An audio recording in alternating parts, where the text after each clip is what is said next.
The 10,100 Iran ঘিরে এবার উত্তপ্ত জাতিসংঘের নিরাপত্তা পরিষদ। পরমাণু কর্মসূচি ইস্যুতে ইরানের উপর নিষেধাজ্ঞার তদারকির জন্য গঠিত 1737 কমিটির কাজ পুনরায় শুরু করার জন্য যুক্তরাষ্ট্র আলোচনা তুললেই তার বিরোধিতা করে রাশিয়া চীন। এ সময় বেইজিং ও মস্কোর প্রতিনিধিদের সঙ্গে ওয়াশিংটন ও তাদের মিত্রদের বাকবিতণ্ডা হয়। জাতিসংঘে নিযুক্ত মার্কিন প্রতিনিধি মাইক ওয়াল্টজ বলেন, সব সদস্য রাষ্ট্রকেই ইরানের বিরুদ্ধে অস্ত্র নিষেধাজ্ঞা কার্যকরে এগিয়ে আসা উচিত। এমনকি ক্ষেপণাস্ত্র প্রযুক্তি হস্তান্তর ও বাণিজ্য নিষিদ্ধ করা এবং সংশ্লিষ্ট আর্থিক সম্পদ জব্দ করা দরকার, যা 2015 সালের আগে জাতিসংঘ নিষেধাজ্ঞার আওতায় ছিল। কিন্তু রাশিয়া ও চীন তেহরানকে রক্ষা করতে চাইছে বলে অভিযোগ তোলে Washington. The reality is Russia and China do not want this committee because it will continue to protect their partner, Iran.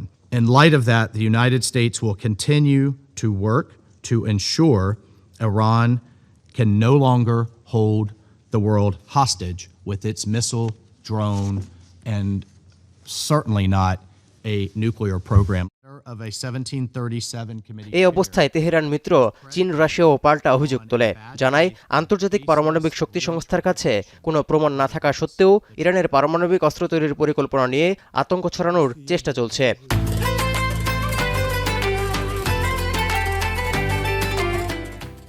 যদিও ইরানের বিপক্ষে যুক্তরাষ্ট্রের ডাকা ভোটাভুটিতে শেষ পর্যন্ত ব্যর্থ হয় মস্কো ও বেইজিং। 15 সদস্যের রাষ্ট্রের নিরাপত্তা পরিষদে রাশিয়া, চীন ছাড়া যুক্তরাষ্ট্রসহ 10টি দেশই এই আহ্বানের পক্ষে ভোট দেয়। ভোটদানে বিরত ছিল পাকিস্তান ও সোমালিয়া। চলতি মাসে নিরাপত্তা পরিষদের সভাপতিত্ব করছে যুক্তরাষ্ট্র।